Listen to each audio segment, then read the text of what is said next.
Saya akan mulai khotbah hari ini dengan buka sebuah ayat di Amsal 9 ayat 10.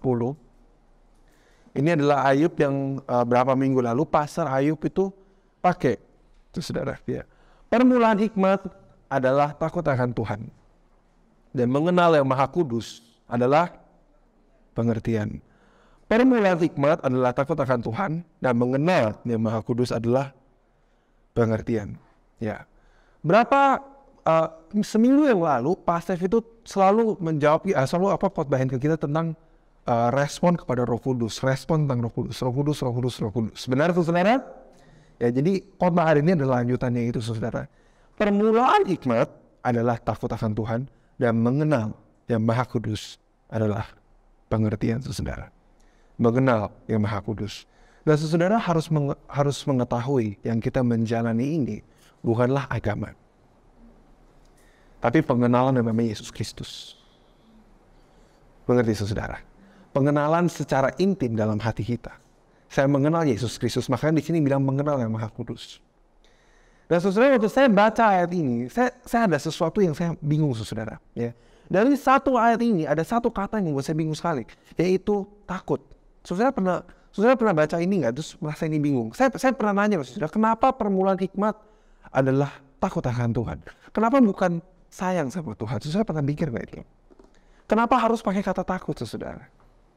Ya, saya bertanya ini cukup lama, ya.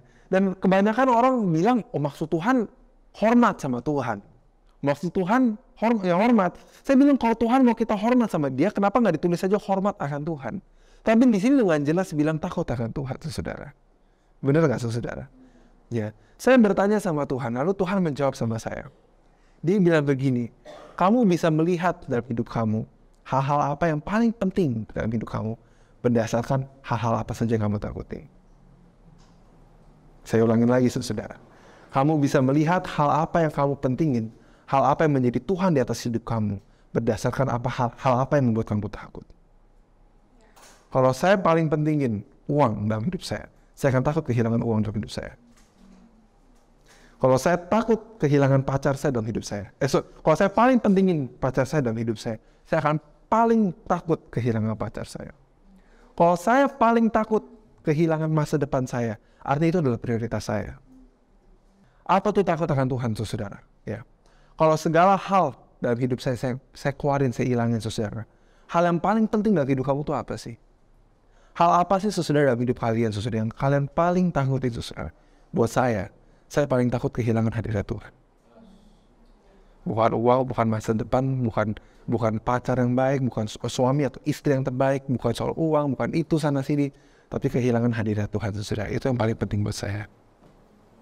Karena yang lainnya, karena Tuhan itu adalah sumber bagi yang lainnya. Yang lain itu secondary. Ya.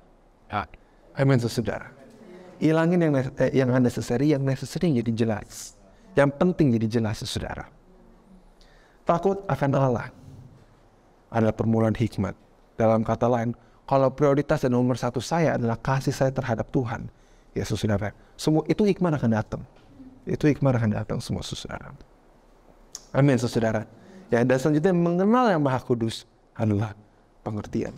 Dan saudara, ada ayat mengatakan bahwa kita harus terus berjalan dalam pengenalan akan Allah.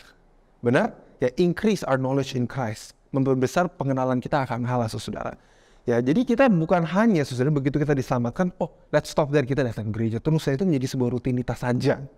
Ya, kita baca Alkitab saja, ya berdoa saja saudara. Tapi kita beda saudara, kita baca Alkitab, kita berdoa dan kita datang ke gereja supaya kita mengenal Tuhan. Ada amin? Amin saudara. Jadi firman hari ini saudara, ya adalah tentang iman dan pengenalan akan Allah. Ya. Bagaimana caranya saya bisa percaya Tuhan? Kalau saya sama sekali nggak mengenal namanya siapa Tuhan, saudara, tidak mungkin, saudara. Ya, saudara ya. Jadi hari ini kita akan mengenal sedikit, saudara, tentang Tuhan dan how faith operates, bagaimana iman bisa bekerja. Mari kita buka di Matius 8. Sudah buka, saudara? Ya, Matius 8. Setelah Yesus turun dari bukit, orang banyak berbondong-bondong mengikuti dia. Maka datanglah seorang yang sakit kusta kepadanya lalu sujud menyembah dia dan berkata, Tuhan, jika Tuhan mau, Tuhan dapat mentahirkan aku. Lalu Yesus mengulurkan tangannya, menjamah orang itu dan berkata, aku mau, jadilah engkau tahir. Seketika itu juga, tahirlah orang itu daripada kustanya. Nah, untuk saudara yang masih baru, yang belum tahu, yang belum mengenal, ya, di Alkitab mengatakan di 1 Korintus 1 ayat 18 mengatakan bahwa the word of God, firman Tuhan adalah kuasa bagi mereka yang percaya. Ya, salvation, keselamatan, it means delivered, ya, diselamatkan, disembuhkan, dipulihkan, saudara. Dan deliver itu bahasa Indonesianya itu dibebaskan, saudara. Ya, jadi dalam kata lain waktu Yesus mati di kayu salib, dia bayarkan semuanya buat saya. Semuanya sudah dipikirin, saudara. Nggak ada tuh, aduh, saya lupa. Ya, kamu sakit ini, kamu sakit alergi, saya lupa untuk bayarin itu, gitu, saudara. Saya lupa, mohon maaf ya Brian ya. Kamu sekarang sampai selamanya kamu harus hidup dengan kompromi itu, saudara. Dan saudara, itu Yesus mati, saudara, itu sempurna. Tidak ada kompromi sama sekali. Benar? Ya. Jadi maka saudara, waktu kita diselamatkan, kita berhak mendapatkan namanya kesembuhan. Berarti saudara, ya, tidak ada yang namanya Yesus memberikan kita kesakitan. Ya, saudara. Amin, saudara. Ya. Nah, iman adalah percaya pada itu, saudara. Ya. What is faith, saudara? Apa sih iman? Iman adalah saya percaya. I believe in the nature of God. I believe in the word. Saya percaya kepada Tuhan. Siapa dia, saudara? Lebih daripada segalanya. Jadi, saudara, this is interesting, ya. Orang ini datang kepada Yesus dan bilang gini, Tuhan, jika Tuhan mau, Tuhan dapat mentahirkan aku. Nah, kalau Yesus ada di sini, saudara, dan saudara sakit, ya, dan saudara bisa datang ke Yesus, hal pertama apa yang saudara bakal ngomong ke Yesus? Saudara bisa bayangin enggak? Let's say Jesus is here, let's say Yesus ada di sini, saudara. Secara fisik, ya. Dan saudara bisa datang ke Yesus, ya. Dan saudara bisa mengatakan apa saja yang saudara mau ngomong ke dia, bisa bermohon apapun, saudara. Nah, kebanyakan orang Kristen bermohonnya, Tuhan, kenapa Engkau memberikan saya sakit ini, Tuhan? Tuhan, apakah Kau mau menyembuhkan saya? Tapi di ayat ini dia bilang ini, Tuhan, jika Tuhan mau. Jadi dalam kata lain, saudara, orang ini sudah percaya bahwa Yesus itu bisa. Pertanyaannya, dia mau nggak? Kebanyakan orang Kristen bertanya, Tuhan bisa nggak? Oh, jelas bisa. That's the first one, saudara. Tuhan bisa menyembuhkan. Kedua, dia nanya, Tuhan mau nggak? Oh, tentu Tuhan mau, saudara. Ya, yang tiga mengatakan ini, aku mau, jadilah engkau tahir. Tuhan mau menyembuhkan kita. Amin, saudara. Ya, yang ketiga, saudara, yang banyak orang nggak mengerti, saudara. Ya, dia bilang begini, ini surprise me, saudara. Dia bilang ini, Tuhan, jika engkau mau, Tuhan dapat mentahirkan aku. Ada seorang nabi, ya, berkhotbah di atas mimbar. Ya. Tiba-tiba Tuhan ngomong ke dia, orang di sebelah sana lagi sakit kanker. Nabi ini datang ke orangnya. Dan dia bilang gini, Tuhan berbicara kepada saya, kamu sakit kanker. Orangnya bilang gini, enggak, saya nggak sakit kanker. Nabinya bilang gini, Tuhan sudah berbicara ke saya, kamu sakit kanker. Enggak kok. Makin kesel sesudah nabinya. Nabinya bilang gini sama dia, dengerin ya, kamu tuh sakit kanker. Tuhan bilang ke saya, kalau sampai saya salah dengar suara Tuhan, saya turun dari jabatan saya sama dari nabi ini. Dia saking yakinnya saudara, dia dengar suara dari Tuhan, saudara. Akhirnya saudara, orangnya nangis. Dan dia bilang, iya, saya sakit kanker. Terus nabi nanya sama dia, kenapa tadi kamu nggak mau ngomong ke saya, kamu sakit kanker? Dan dia bilang gini, saudara, karena pendeta saya dari sebelah sana bilang, saya nggak boleh confess, saya nggak boleh ngomong bahwa saya sakit. Dia bilang begitu. Terus nabinya bilang gini, saudara, tidak ada orang sakit datang ke Yesus bilang, Yesus, saya sudah sembuh, tolong sembuhkan saya. Semua orang yang datang ke Yesus bilang, Yesus, saya sakit, tolong sembuhkan saya. Jadi iman itu, saudara, ya, yang orang sakit ini bisa, yang punya, yang kebanyakan sekali orang Kristen tidak punya, saudara. Iman tidak butuh kita untuk menolak feeling kita, perasaan kita. Iman tidak membutuhkan kita untuk menolak realita. Tapi, saudara, iman tidak bisa menerima, ya, bahwa realita apa yang kita melihat, apa yang kita bisa rasakan, itu lebih besar daripada realita di surga. Amin, saudara. Waktu orang sakit ini datang, dia bilang, ini Tuhan jika engkau mau. Dalam kata lain tuh, saudara, dia lihat ke Yesus dan dia bilang, Yesus kalau lebih besar daripada sakit penyakit saya. That is not a question anymore. Itu bukanlah pertanyaan lagi, saudara. Dia sudah yakin dan dia sudah tahu realita di tangan Yesus, realita kerajaan surga di tangan Yesus itu lebih besar daripada sakit penyakit dia. Dan itu mampu menyembuhkan dia, saudara. Amin, saudara. Ya, saudara ya. Dan kebanyakan saudara, ya, kita hanya hidup berdasarkan apa yang saya bisa lihat, apa yang saya bisa rasakan. Makanya saudara, apa yang kita ngomong itu, kenapa saudara? Apa sih soal omongan itu? Omongan itu tuh berdasarkan apa yang kita pikirin, saudara. Apa yang kita percaya, apa yang kamu lihat. Amin, saudara. Ya, jadi kebanyakan orang sakit bilang, Tuhan saya sudah disembuhkan. Enggak tuh, saya belum Tuhan, saya belum disembuhkan. Ya, kenapa confession itu salah, saudara? Karena mereka mengakui bahwa sakit penyakit itu lebih besar daripada kuasa kesembuhan Tuhan. Jadi mereka nggak bisa percaya. Karena mereka percaya apa yang mereka melihat, berdasarkan apa yang mereka melihat. Bukan berdasarkan apa yang firman katakan, saudara. Amin. Saya menaruh kepercayaan saya itu pada Alkitab, pada firman, bukan hanya kepada apa yang saya melihat. Bahkan kalau apa yang saya melihat itu membuat saya tidak bisa percaya kepada firman, saya lupakan itu. Saya lebih percaya pada firman. Amin, saudara. Ya, kepercayaan kepada firman itu paling penting. Itu dasar paling penting, saudara. Ada ayat di Alkitab. Ya, taruhlah kepercayaan kamu di dalam Tuhan dan jangan percaya kepada pengertian dirimu sendiri. Saya lebih percaya firman Tuhan daripada pengalaman diri saya sendiri. Jadi, saudara, ya, saudara harus mengerti, ya, iman itu bukanlah saya menolak realita, tapi saya tahu prioritasnya realita. Nomor satu adalah Tuhan. Seperti saudara, saya berjalan oleh iman. I walk by faith and not by sight. Saya berjalan oleh iman, saudara. Ya, poin kedua, saudara. Ya, Matius 8, kita lanjut ke ayat yang kelima. Ketika Yesus masuk ke Kapernaum, datanglah seorang perwira mendapatkan dia dan memohon kepadanya. Selanjutnya, Tuhan, hamba-Ku terbaring di rumah karena sakit lumpuh dan ia sangat menderita. Ayat 7, Yesus berkata kepadanya, Aku akan datang menyembuhkannya. Tetapi jawab perwira itu, Tuhan, aku tidak layak menerima Tuhan di dalam rumahku. Katakan saja sepatah kata, maka hamba-Ku itu akan sembuh. Sebab aku sendiri seorang bawahan, dan di bawahanku ada pula prajurit. Jika aku berkata kepada seorang prajurit pergi, maka ia pergi. Dan kepada dia datang, maka ia akan datang. Ataupun kepada hamba-Ku kerjakan ini, maka ia akan mengerjakannya. Setelah Yesus mendengar hal itu, heranlah ia dan berkata kepada mereka yang mengikutinya, Aku berkata kepadamu, sesungguhnya iman sebesar ini tidak pernah aku jumpai pada seorang pun di antara orang Israel. Jadi orang perwira ini, saudara, memiliki iman yang besar, saudara. Tapi apa sih kuncinya? Inti salinya itu apa sih, saudara? Kenapa dia bisa punya iman yang besar? Dia bilang ini, Tuhan, kau tidak perlu pergi. Just say a word. Yeah. But only say the word, and my servant will be healed. But only say the word. Katakanlah itu, maka itu akan terjadi.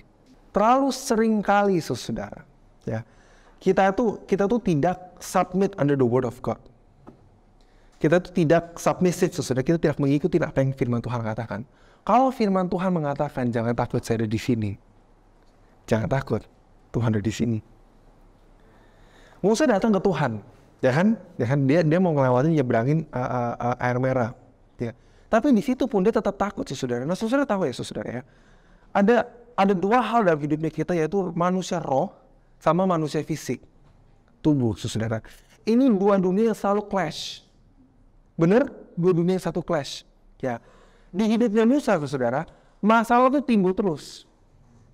Orang Mesir itu ngejar mereka terus. Tapi di dunia roh, percaya Tuhan, percaya Tuhan, percaya Tuhan. Lihat? Ya, percaya Tuhan, percaya Tuhan, percaya Tuhan. Ya. Dan dua dunia ini clash, saudara. Apa yang terjadi adalah Musa harus membuat pilihan. Yang mana harus dia percaya lebih banyak, yang mana harus dia lebih percaya, saudara. Dunia di mana banyak worry, anxiety datang dalam hidup dia, atau worry hidup di mana dia itu harus percaya kepada Tuhan. Hidup mana yang harus menjadi real bagi dia. You see, sometimes God itu so real. Tuhan tuh nyata banget, saudara. Firman-Nya tuh dia udah mengatakan, Musa kamu pergi. Kalau Tuhan bilang pergi, artinya dia sudah memberikan kita semua kemampuan untuk kita melaksanakan apa yang dia katakan. Waktu dia bilang sembuh, no compromise. That's it, period, saudara. Kalau dia bilang iblis keluar, iblisnya keluar. Saudara lihat di ayat di Alkitab, saudara. Yesus bilang iblis keluar sekali, saudara, keluar. Benar, saudara? So when God says something has to be done. Tapi masalahnya, saudara, kita sebagai orang Kristen, kita nggak mengerti ini. Pergi, jadilah semua bangsa murid-muridku. Tapi Tuhan, duitnya Tuhan. Ini gimana Tuhan? Ini gimana Tuhan? Ini gimana Tuhan? Ini gimana Tuhan? Many things come in our mind. Tuhan harus begini Tuhan. Kayak Martha, saudara. Ya Tuhan nggak peduli Tuhan. Kenapa adik saya begini? Tuhan suruhlah adik saya bantu saya. Ya Tuhan belum. Nggak bisa Tuhan. Kita kompromi, saudara. Kita banyak akhirnya, saudara, apa terjadi? Kita menjadi banyak debat sama Tuhan. Enggak Tuhan, nggak bisa Tuhan. Ini harus terjadi dulu, ini terjadi dulu. Tapi this centurion, perwira ini, saudara, dia bilang, katakan saja sepatah kata. It means, saudara, apapun yang kau ngomong, Tuhan, I agree dan saya submit. Walaupun hati saya nggak merasa begitu, walaupun pikiran saya nggak merasa itu, tapi saya tahu dan saya percaya kau lebih besar daripada realita yang saya bisa melihat. Saya percaya kau. I trust you, Tuhan.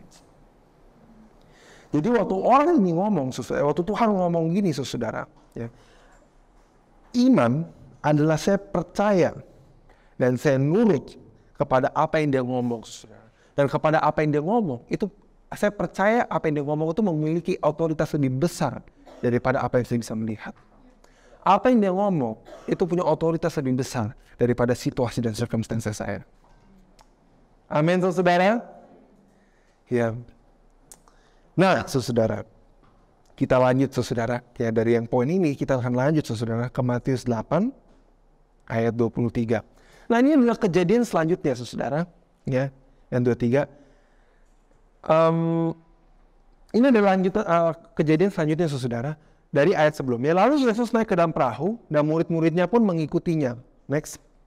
Sekonyong-konyong mengamuklah angin ribut di danau itu sehingga perahu itu ditimbus gelombang, tetapi Yesus tidur. Maka datanglah murid-muridnya membangunkan dia, katanya, Tuhan, tolonglah, kita binasa. Ya, itu pernyataan yang luar biasa untuk kamu bisa ngomong kepada pencipta dunia ini, saudara. Tuhan, pencipta dunia ini, kita akan binasa. Gitu ya. Ya, berkata kepada mereka, mengapa kamu takut? Kamu yang kurang percaya. Lalu bangunlah Yesus menghardik angin dan danau itu. Maka danau itu menjadi teduh sekali. Ayat selanjutnya, dan heran, stop sampai sini ya. Dan heranlah orang-orang itu, katanya, orang apakah ini? Sehingga angin dan danau pun taat kepadanya. Saudara, kita akan lanjut lagi, saudara. Kita akan mundur dulu ayat 24, saudara. Sekonyong-konyong angin ribut di dalam danau itu sehingga perahu itu ditimbus gelombang, tetapi Yesus tidur, saudara. Dan saudara, kerajaan Allah adalah tentang damai sejahtera, benar, kebenaran, damai sejahtera, dan sukacita. Ya, realita itu adalah realita di mana? Itu adalah realita dalam hati saya, benar? Bukan realita sesuatu yang saya bisa lihat, itu realita yang saya bisa merasakan, saudara. Nah, di Alkitab, saudara, yang Alkitabiah, saudara, ya, kerajaan sorga itu mulai itu dari sini. Tuhan itu selalu bekerja dari dalam hati. Ngerti, saudara? Apa yang firman Tuhan adalah nomor satu, saudara. Dan apa yang benar dalam firman itu permits, itu masuk, itu menusuk terus sampai ke roh, dari roh saya, ke jiwa saya, ke emosi saya, ke mental saya, bahkan ke tubuh-tubuh saya. Tapi mulainya dari mana? Inside out. Benar? Dari dalam keluar. Ingat, saudara, ya, Alkitab itu nilainya itu selalu dari inside out. Maka, saudara, kita tidak percaya yang namanya hanya bekerja baik kalau dalam kamu belum berubah. Kenapa? Karena itu bukanlah perubahan dari dalam keluar. Itu adalah perubahan dari luar ke dalam. Ngerti, saudara? Ya. Jadi perubahan yang kita mau itu dari dalam keluar. Sampai sini paham, saudara? Ya. Dan di ayat 24, ya, ada angin ribut, saudara. Ya. Jadi perhatikan, saudara, di luarnya anginnya ribut. Berisik sekali, banyak sekali angin. Berisik, ya. Saudara pernah ada di tengah-tengah angin ribut ya, di Indonesia kan cukup damai ya. Kalau aku Cistela sama Felis kita pernah di Taiwan gitu. Ya, di Taiwan tuh ada angin topan, ada typhoon, ya. Dan kalau lagi musim typhoon, kita tuh nggak bisa keluar dormitory sama sekali, nggak bisa keluar ruangan sama sekali. Itu bener-bener, wah gila banget. Sudah tau nggak, kalau orang jalan di tengah-tengah angin topan tuh bahaya banget. Mereka bisa meninggal, saudara. Bisa ketiup, bisa jadi tiba-tiba pohon atau nggak sampai, tapi pernah ya, bisa pohon aja saudara sampai miring begini di sekolah kita semuanya. Beneran miring 45 derajat kayak begini. Bertumbuhnya nggak begini lagi, begini gara-gara angin, saudara. Ya, angin tuh bikin pohon kita begini semua, miring semua, saudara. Ya, sampai aku lihat banget, saudara, sampai waktu itu ada angin topan datang, kita harus dalam dormitory selama seminggu kalau nggak salah. Ya, hidupnya hanya makan mie instan selama seminggu. Wah, itu enak banget ya. Sampai hari kelima nggak peduli ada angin topan atau apa, kita lewat aja deh dengan iman gitu ya. Beli makanan dah, nggak kuat beneran gitu ya, saudara. Tapi ya, itu angin topan, saudara. Angin tuh kenceng banget, ribut banget. Ya, dimana tuh bisa mengganggu hidup kita. Bahkan sampai tidur pun juga susah. Serem banget ya, jendela gerutu gitu. Terus bersih banget, saudara, anginnya. Dan saya nggak pernah ngalamin itu di Indonesia. Ya, jadi tuh pengalaman kerasnya kayak sudah kiamat gitu loh dunianya. Padahal cuman angin topan orang tahun ya biasa aja. Tapi buat kita orang Indonesia, wah gila, gawat. Indonesia kan soal cerah dan apa gitu ya. Beda banget. Nah, saudara bayangin ya, ada angin ribut, tapi Yesus tidur dengan tenang. Kok bisa, saudara? Dan pertanyaannya gini, kok bisa sih Yesus menenangkan apa, saudara? Menenangkan badai itu, saudara. Kenapa bisa, saudara? Ada yang tahu nggak, saudara, jawabannya apa, saudara? Karena damai sejahtera dalam hati dia itu lebih besar daripada angin di luar. Amin, saudara. Ya. Itu adalah iman, saudara. Iman yang dibutuhkan kita sebagai orang Kristen, yang Tuhan mau kita punya, saudara, adalah iman yang bisa merubah situasi. Bukan situasi yang merubah saya. Itu kebalik. Saya yang merubah situasi karena iman. Karena saya bertumbuh dalam Kristus, saya bisa merubah finansial keuangan saya. Karena saya punya iman dalam Kristus, saya bisa merubah yang sakit jadi sembuh. Dari dalam keluar. Karena Yesus, saudara, dia adalah damai. Dia bukan mencari damai. Dia bisa, saudara, apa yang terjadi, saudara, dia bisa membuat damai dalam hati dia. Itu menjadi realita dalam hidup dia. Ngerti, saudara? Tapi, saudara, banyak sekali orang Kristen bilang ini, ya. Murid-muridnya datang ke dia dan bilang, Tuhan, bantu ya kita akan mati. Ini jawab, saudara, dia jawab gini, saudara, mengapa kamu takut? Kamu yang kurang percaya. Lalu bangunlah Yesus menghardik angin danau itu, maka danau itu menjadi teduh sekali. Nah, aku suka bahasa Inggrisnya. Oh, ye of little faith. Kenapa kamu takut? Kamu yang imannya kecil, saudara. Benar, saudara? Imannya kecil, saudara. Nah, kenapa iman mereka kecil, saudara? Karena, saudara, ya, ayat selanjutnya mengatakan ini, heranlah orang-orang ini, katanya, orang, apakah dia ini? Sehingga angin dan danau pun taat kepadanya. Bahasa Inggrisnya translation lebih tepat ya. Who is this man? Who is he? Siapa dia? Sampai angin dan badai pun tunduk kepada dia. Waktu mereka bertanya who is he? Itu karena mereka tidak mengenal dia. Mereka hanya tahu dia. Iman itu timbul, saudara, waktu saya semakin mengenal dia. Tapi karena mereka tidak mengenal dia, maka mereka merasa mereka akan mati. Tapi sebenarnya realitanya enggak. Realitanya adalah Tuhan adalah Allah di atas badai. Tapi karena mereka tidak mengenal dia, saudara, mereka ngomong itu, who is he? Siapa dia, saudara? Karena mereka tidak mengenal dia siapa, maka imannya kecil, saudara. Amin, saudara. Ya, pengenalan Tuhan adalah pengertian. Amin.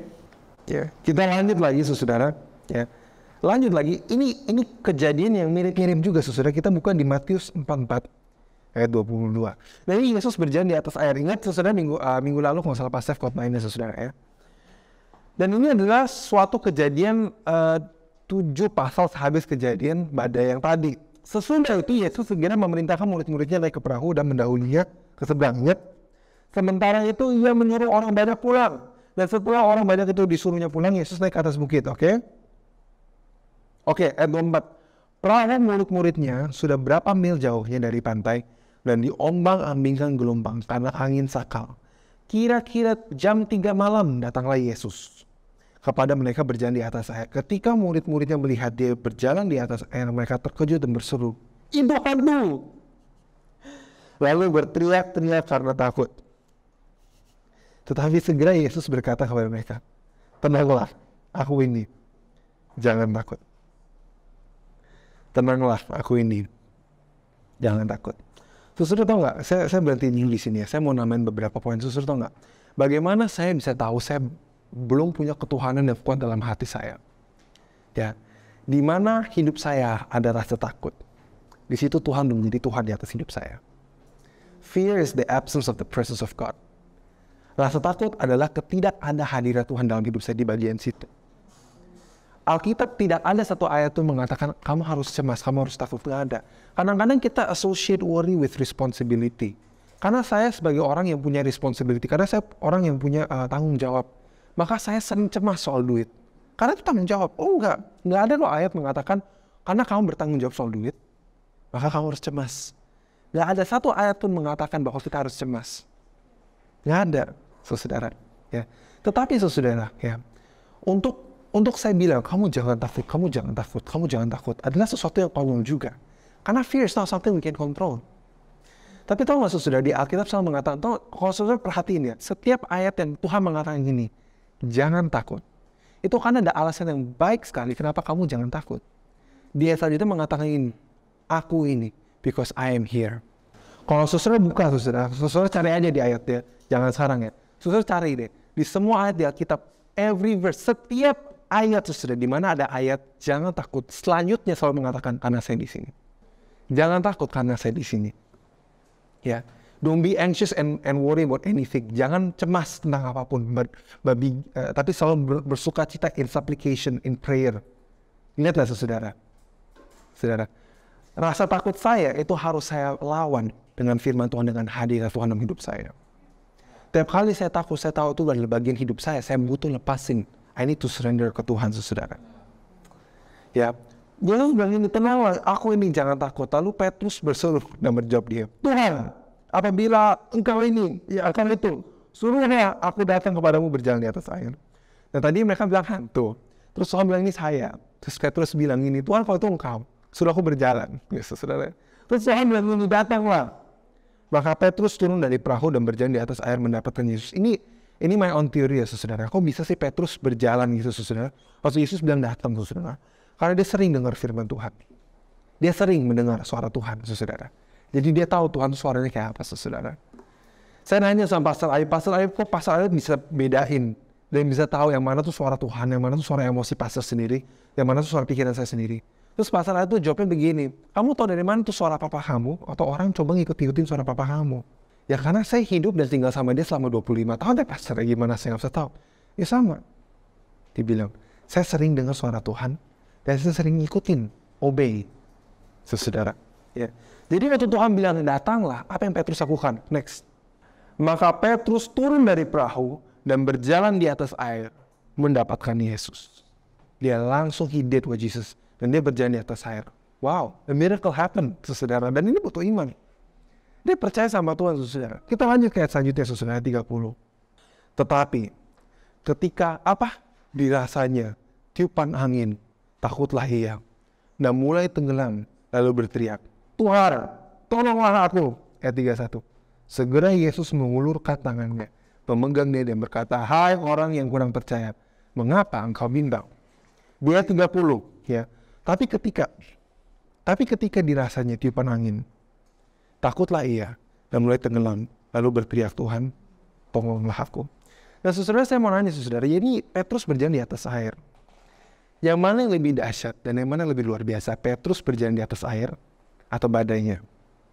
Yang mana yang lebih aneh? Badai atau orang berjalan di atas air? Ya kan? Mujizat mana yang lebih besar saudara? Ada badai atau ada orang berjalan di atas air? Orang berjalan di atas air. Tapi di matanya Petrus, saudara, ya, apa yang lebih besar? Orang berjalan di atas air atau angin? Anginnya. Maka apa yang dirasakan? Takut, saudara. Seringkali, saudara, mata kita tertuju terhadap masalah, bukan terhadap solusi, bukan terhadap Tuhannya.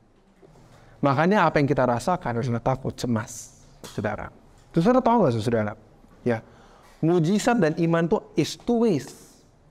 Saya melakukan bagian saya, Tuhan melakukan bagian dia, saudara. Ya, urusan Tuhan itu bukan urusan saya. Urusan saya itu urusan saya. Ya saudara ya. Ya, seperti orang centurion yang tadi saudara, panglima yang tadi saudara, dia bilang Tuhan ngomong aja Tuhan. Dalam kata lain dia bilang ini Tuhan, waktu kamu ngomong mujizat itu akan terjadi. Itu adalah bagian engkau. Itu bukan urusan saya. Tapi seringkali saudara kita ngurusin urusan yang bukan urusan kita. Tuhan saya takut Tuhan nanti jadinya begini, hasilnya begini. Jadi kita worry, kita bertekanan kemana-mana. Padahal Tuhan bilang itu bagian saya. Bagian kamu kerjain. Kadang-kadang bagian kita tuh simple banget saudara. Do the first step. Satu step aja saudara. Satu step aja saudara. Simple banget begitu aja. Yang lainnya mau hasil kayak gimana atau apa-apa itu urusan Tuhan. Ada orang mau berdoa untuk orang sakit. Kita mengatakan gini, berdoa, imanin, orang itu sembuh. Bener kan? Tapi kita overthinking. Tapi nanti kalau nggak sembuh gimana? Yaudah deh, saya berdoanya gini, semoga kamu sembuh. Itu bukan doa iman, saudara.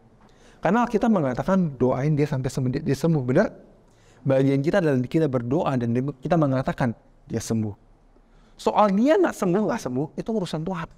Itu kerjaan dan bagian Tuhan, bukan kerjaan saya. Tapi gara-gara saya ngurusin itu, saya jadi overthinking, imannya nggak berjalan. Ngerti nggak, saudara? Amin, saudara. Ya, saudara ya. Kita lompat sebentar, saudara, ke Ibrani. Ke Ibrani 11, saudara. Ayat 1. Ya. Iman adalah dasar dari segala sesuatu yang kita harapkan. Dan bukti dari segala sesuatu yang tidak kita lihat, saudara. Bukti dari segala sesuatu yang kita tidak lihat. Dasar dari segala sesuatu yang kita harapkan, saudara. Ya. Apa itu dasar dari segala sesuatu yang harapkan? It means faith. Faith means saya meraih apa yang di masa depan. Saya ambil itu ke sekarang, saudara. Ngerti nggak, saudara? Jadi di Markus 11 ayat 24 mengatakan ya, kalau kamu punya iman ya, imani bahwa kamu sudah mempunyai itu sekarang. Kalau saya berdoa, Tuhan, semoga suatu hari Vincent akan sembuh. Itu bukan iman. Itu berharap. Iman mengatakan kamu sudah sembuh, walaupun mungkin sudah dia masih merasakan sakit. Tapi saya percaya Yesus tahu di kayu salib itu lebih besar daripada sakitnya dia. That's faith. Saya belum lihat, saya sudah harapkan, tapi saya percaya itu sudah dapat sekarang. Amin, saudara. Ya. Dan bukti dari segala sesuatu yang tidak kita lihat. Siapa sih ini pernah melihat Yesus di kayu salib? Ada yang pernah lihat? Ada yang pernah hidup 2000 tahun lalu? Enggak, saudara, enggak ada, saudara. Tapi siapa sih ini percaya bahwa Yesus adalah juru selamat? Percaya? Ya, saudara. Ya. Kita balik lagi ayat 3. Ibrani 11 ayat 3. Ya. Karena iman kita mengerti bahwa alam semesta telah dijadikan oleh firman Allah, sehingga apa yang kita lihat telah terjadi dari apa yang tidak kita dapat. Karena iman kita mengerti. Iman mengerti. Amin, saudara. Sama seperti yang tadi, ini kuncinya, saudara. Ya. Kita terlalu sering kali bilang, saya mengerti dulu baru saya percaya. Tapi Alkitab bilang kebalik, saudara. Waktu kamu percaya, itu memberikan saya sebuah the ability, kemampuan untuk bisa mengerti apa yang tertulis di sini. Saya bisa mengerti tentang kesembuhan, saya bisa mengerti soal itu karena saya percaya. Waktu Thomas masukin jarinya ke tangan Yesus, itu iman bukan, saudara? No. Yesus bilang itu bukan iman. He said, you will see greater things than this. Dia nggak muncul, wah luar biasa imanmu besar. Oh enggak. Kalau kamu butuh melihat Yesus, itu kamu nggak butuh iman lagi. Waktu kita ke surga, saudara, kita melihat semua kemuliaan Yesus. Itu nggak butuh iman lagi. Karena kita melihat, kita merasakan. Yang butuh iman itu di dunia ini, saudara. Karena kita tidak bisa melihat di kerajaan surga, tapi kerajaan surga itu nyata. Real, saudara. Kalau nggak real, nggak mungkin orang-orang di sini sembuh. Nggak mungkin kita hidupnya berubah, saudara. It's real. Amin, saudara. Ya, karena iman, kita mengerti. Saya percaya dulu, pengertian akan datang nanti. Amin, saudara. Ya. Next point, saudara. Yakobus 2 ayat 14. Apa gunanya, saudaraku, jika seorang mengatakan bahwa ia mempunyai iman, padahal ia tidak mempunyai perbuatan? Dapatkah iman itu menyelamatkan dia? Jika, ya, ayat 17, kita skip ayat 17, demikian juga halnya dengan iman. Jika iman itu tidak disertai perbuatan, maka iman itu pada hakikatnya adalah mati. Ya. Iman harus disertai dengan apa? Pekerjaan. Benar, saudara? Pekerjaan. Ya. Iman itu harus disertai dengan pekerjaan. Ya. Sama seperti tadi, saudara, sama seperti yang nilai tadi, urusan Tuhan, urusan saya. Kalau saya punya iman, I have to do something with it. Saya harus lakukan itu dengan, I have to do it. Ya, iman itu saudara bukanlah saya positive thinking. Iman itu bukanlah saya harus kuat. I have to be confident. That's not faith. Saudara, iman bukanlah saya menyangkal hal-hal yang dalam dunia ini. That's not faith sama sekali, saudara. Ya. Dan iman bukanlah pasif. Iman bukanlah omongan kosong. Oh Tuhan, Vincent sembuh. Atau enggak, let's not say sembuh ya. Let's say this. Ya. Kita pindah, saudara. Kita buka di Ibrani 11 lagi. Tapi kali ini ayat 4. Sudah, saya kasih contoh dari sini. Karena iman, Habel telah mempersembahkan kepada Allah korban yang lebih baik daripada korban Kain. Ya, ayat 5. Karena iman, Henok terangkat. Ayat 7. Karena iman, maka Nuh dengan petunjuk Allah tentang sesuatu yang belum kelihatan dengan taat mempersiapkan bahtera untuk menyelamatkan keluarganya. Ayat 8. Karena iman, Abraham taat ketika ia dipanggil untuk berangkat ke negeri yang akan diterimanya menjadi milik usahanya. Lalu ia berangkat dengan tidak mengetahui tempat yang ia tujui. Faith works. Amin, saudara. Kalau saudara mau punya iman, harus ada yang namanya antisipasi. Kalau saudara mau ada yang namanya iman, harus ada sebagian kita yang harus kita lakukan, saudara. Iman bukanlah magic. Orang tuh salah ngerti soal iman. Waktu mereka mikir soal iman, Tuhan akan berkati saya dengan uang. Kita tuh seringkali berharap, tiba-tiba ngebuka pintu, tiba-tiba ada emas, wow ini dari Tuhan, mujizat gitu loh, saudara. Seringkali kita tuh berharap begitu. Tahu saudara, saya tuh heran loh, saudara. Saya nanya, kamu tuh beriman ada uang? Iya kok, saya percaya Tuhan tuh akan memberikan saya uang. Oke, terus dalam bayangan kamu, dalam tanggapan kamu, bagaimana cara Tuhan akan menjawab doa kamu? Nggak tahu kok, saya percaya banget. Nanti tiba-tiba nggak tahu saya berjalan di bus atau apa, ada uang, orang kasih uang ke saya, atau nggak tiba-tiba ada uang ada jatuh gitu. Saya percaya itu kok. Kok kamu percaya imannya ke sana ya? Nanti ya saudara ya, ya kan? Kenapa saudara? Iman itu saudara adalah saya percaya kepada pribadinya Tuhan, bukan pekerjaan dia saja. Pribadinya dia saudara, bukan pekerjaan dia. Makanya si Musa saudara, dia mengenal Tuhan. Tapi orang-orang Israel mereka hanya mengenal pekerjaan dia. Iman itu saya percaya kepada the personality and the nature of God. Saudara, bukan hanya perbuatannya saja. Saya mengenal dia secara intim. Saya percaya dia. I believe in who he is. Walaupun situasinya mengatakan otherwise. I know who he is. Makanya Abraham waktu dia naik ke atas gunung, dia bilang kepada his servants, pelayan-pelayannya, kita akan naik, kita akan turun. Walaupun situasinya tidak seperti begitu. Kok dia bisa ngomong gitu? Karena dia punya iman. Dia tahu siapa Tuhan dia. Dia tahu Tuhan tidak pernah ingkar janjinya. Dia tahu Tuhan tidak pernah akan mengambil sesuatu yang Tuhan telah berikan, saudara. Dan kalau Tuhan mengambil sesuatu yang telah diberikan, dia akan kembalikan itu. Abraham tahu itu, saudara. Makanya sampai akhir hidupnya, bukan akhir hidupnya, sampai akhir waktunya di mana dia angkat pisau itu membunuh si Ishak, saudara. Dia tetap akan menusuk Ishak dengan pisau itu. Why? Because he believe in God. The reality firman Tuhan itu lebih besar daripada realita yang dia bisa rasakan. It's bigger, saudara. You need to have that kind of faith. Setiap dari kita membutuhkan untuk punya iman yang kayak gitu, saudara. Saya nggak pernah sih, saudara. Saya belum pernah melihat secara fisik ya depan mata saya orang buta dibukakan. Saya belum pernah. Saya belum pernah melihat orang yang kehilangan giginya tumbuh lagi giginya di depan mata saya, nggak pernah, saudara. Dan saya nggak pernah banyak hal dalam Alkitab ini, saudara. Ya, seperti Yesus menyembuhkan orang lumpuh, saya nggak pernah lihat secara fisik, belum pernah. Tapi saya percaya itu dengan segenap hati saya. Saya belum pernah ke surga. Ada banyak orang di gereja kita pernah ke surga, saudara. Ada beberapa lah, nggak banyak ya. Ada beberapa orang pernah ngalamin surga, pernah ngelihat surga, saudara. Saya sih nggak pernah, saudara. Saya nggak pernah ke surga, saya belum pernah lihat.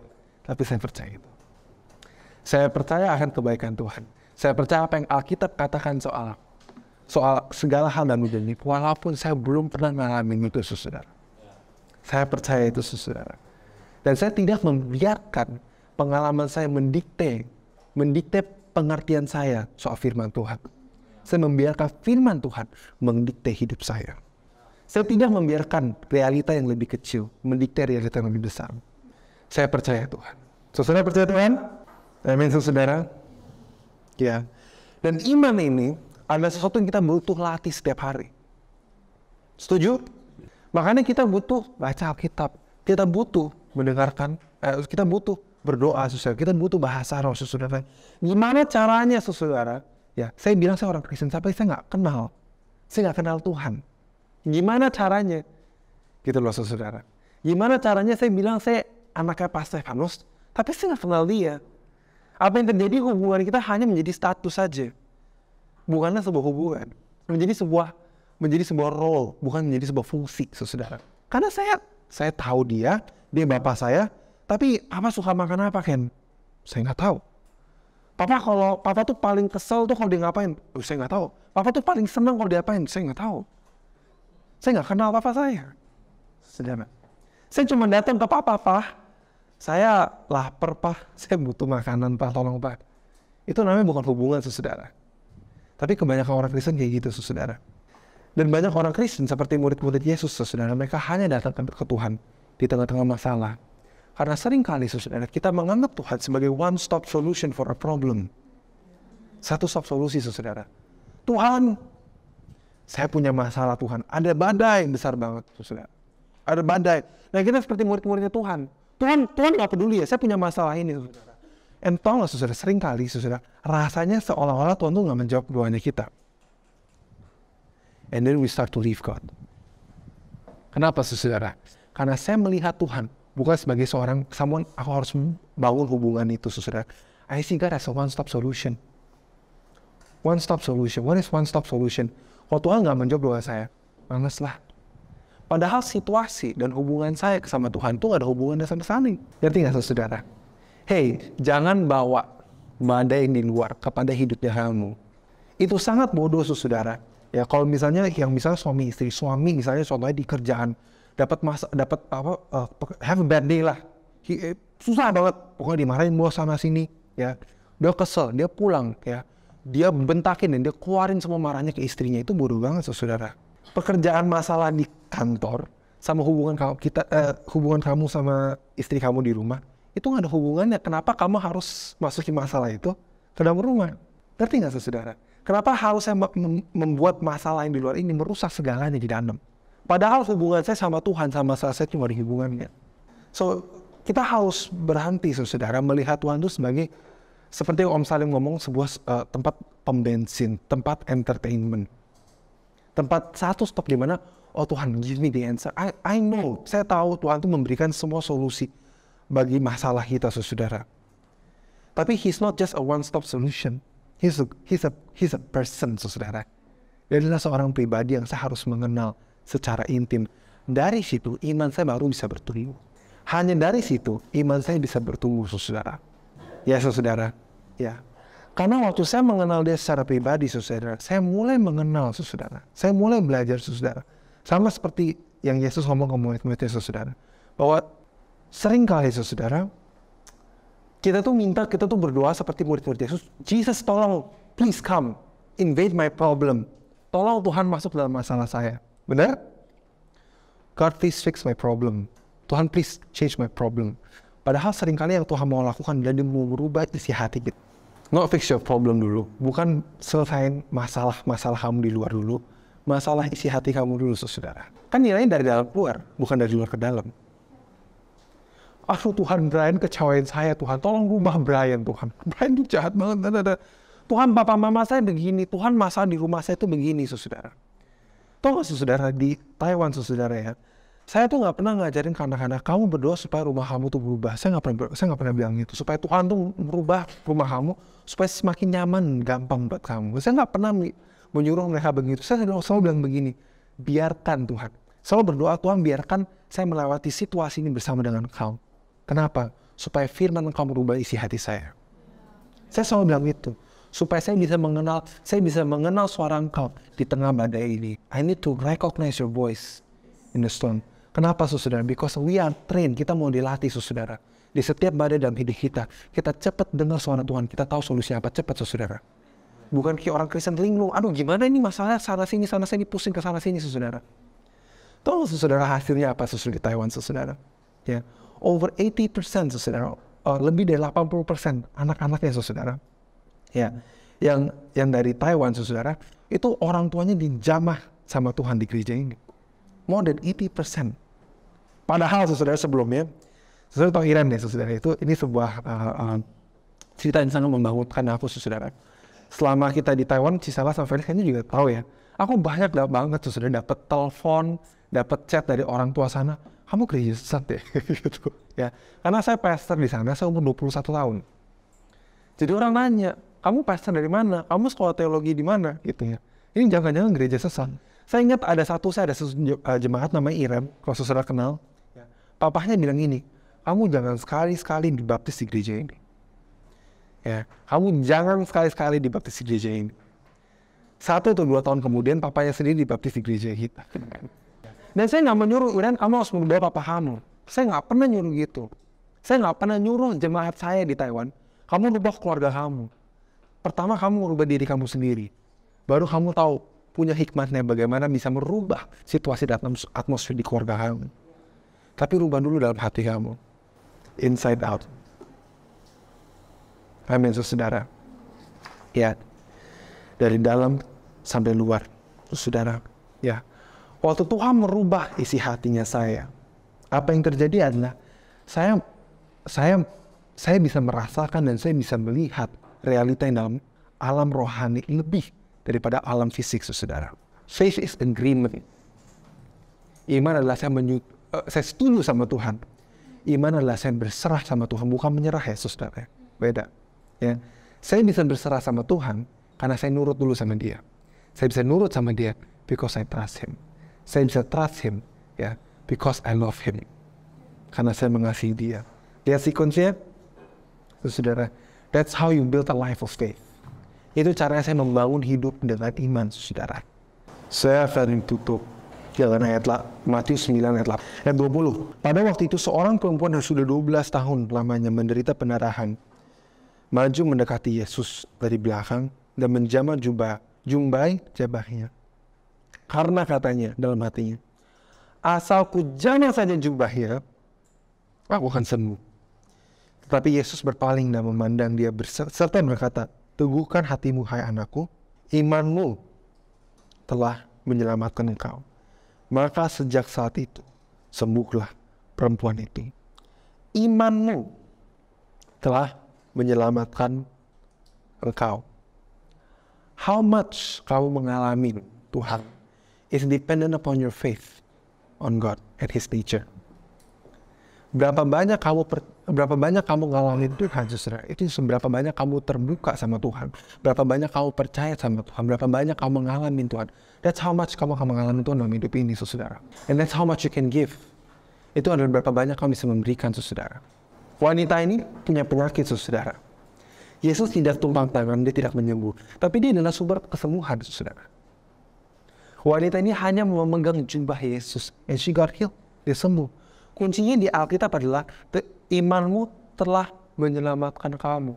Kuncinya adalah because the woman have faith in God. Karena wanita ini punya iman, dia percaya who God is. Tuhan adalah penyembuh. Tuhan bukanlah hanya kasih kesembuhan, Dia adalah penyembuh. Dia mengenal sang penyembuh ini, saudara. Ya, saudara. Ada 10 orang datang ke Yesus, kusta semua kan? Dari 10 itu semua pergi, semuanya sembuh. Yang balik ke Yesus berapa? 1 orang. 10 orang cari kesembuhan. 1 orang cari penyembuhnya. Get to know Him. Amin. Punya hati yang terbuka, yang benar-benar mencari Tuhan, yang benar-benar mengejar Tuhan, yang benar-benar memprioritaskan Tuhan dalam hidup kalian. Nomor 1 dalam hidupnya kalian. Have a heart. Punyalah hati yang sangat takut kehilangan hadirat Tuhan. Yang mementingkan Tuhan di dalam segala hidupnya kalian. Yang selalu yang pertama-tama sesudah kalau dalam masalah, your first cry out is God help me. Bukanlah tanya ke teman-teman kita. Bukanlah tanya ke sana sini. God help me. Pray ke Tuhan. In your problem itu. The first person you share with Tuhan. Seperti yang Pak Steph ngomong. Benar? The first person you say, God, how do I do this? Gimana caranya Tuhan? Why did this happen to me? Banyak ngomong sama Tuhan. Banyak curhat sama Tuhan. Banyak curcol sama Tuhan, saudara. Amin, saudara ya. Saya berdoa dan saya percaya saudara diberkati oleh firman saya hari ini.